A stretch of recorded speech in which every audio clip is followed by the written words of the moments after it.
तर आज अनुच्या शाळेत आज ना दिंडी आहे, तर तिकडं आवरून चाललं. तर आता अनुचं सगळं आवरलंय. तर मी पण आज चालले. आज आता मी चालले बरेच दिवसानं शाळेमध्ये. आता जातच नाही मी, पोरी सोडून येते. तो चालले हा डबा घेते की. चला छान. कशी दिसते मी कमेंट मध्ये नक्की सांगा. तर अनुच्या डब्याला शिरा केलाय.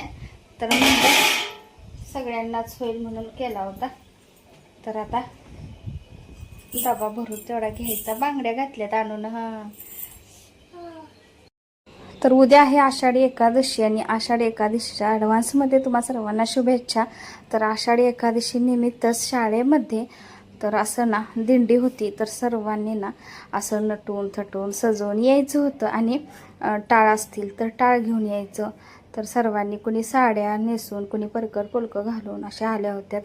आणि अनुला पण ना परकर पोलकं असल्यामुळे ते घालून नेलं होतं आवरून असं.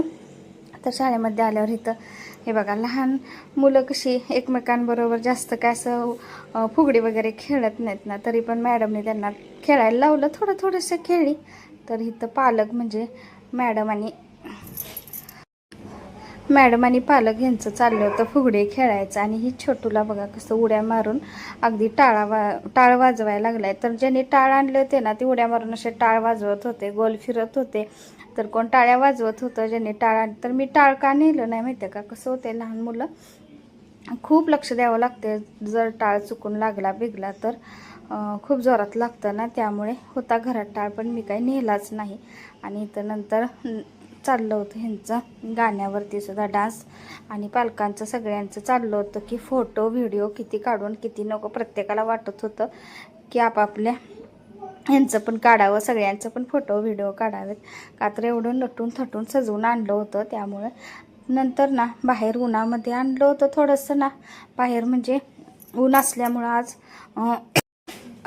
काय झालं ऊन होतं त्यामुळं एवढं काय नाही. पाऊस असला की बाहेर काय करताच येत नाही. आज काय पाऊस नव्हता, आभाळ वगैरे पण नव्हतं त्यामुळं. तर मोठ्या वर्गातली 1ली ते 4थी तर त्यांच्या वर्गातली ती ना विठ्ठल रुक्मिणी झाली होती. तर ते अगोदर आणि ही लहान मुलं अशी सगळी मिळून ना दिंडी ही करायची होती. तर अनुची मात्र आज काय शाळा नव्हती, दप्तर नेलंच नव्हतं. फक्त खाऊ म्हणजे डबा आणि बॉटल एवढंच नेलं होतं. तर त्यांना फक्त खेळायचं हे करायचं आणि नंतर खाऊ देऊन सोडायचं होतं. तर ह्यांची शाळा होती की काय मला माहिती नाही. तर हे मोठी मुले आल्यानंतर ना सगळ्यांना असं एकत्र केलं. तर लहान मुलांना एकत्र करणं, एका ओळीतनं नेणं आणि आणणं म्हणजे खूप मुश्किल. एकजण येते तर एकजण दुसरीकडे जाते.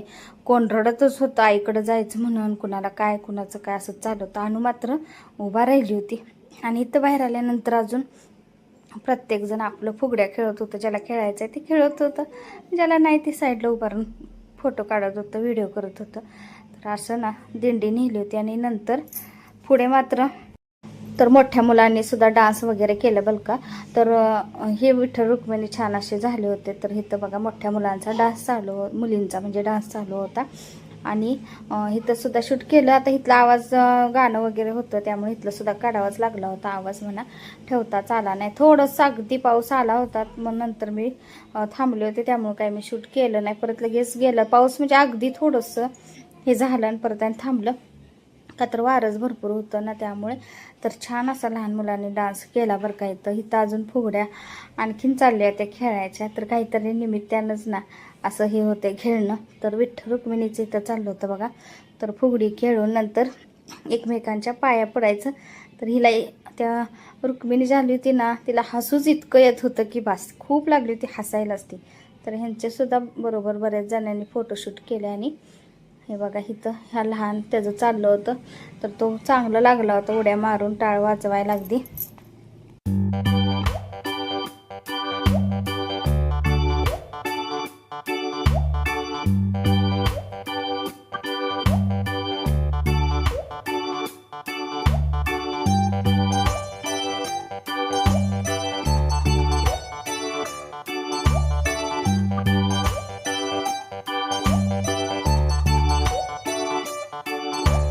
तर इकडे ना आमच्या इथं रोडला ना दारांमध्ये असं मुरुम टाकला होता आणि ते चाललं होतं म्हणजे अगोदरच टाकलेला होता मी, ते शूट केलंच नाही.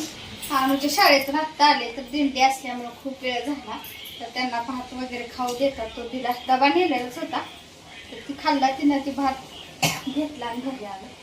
आता जेवण केले, आता कपडे धुवायचे राहिले होते, आता कपडे धुते. आणि आज इतकं वारं बाहेर सुटले. आज काय आभाळ नाहीये, ऊन पडलंय, पण वारं भरपूर सुटलंय आज.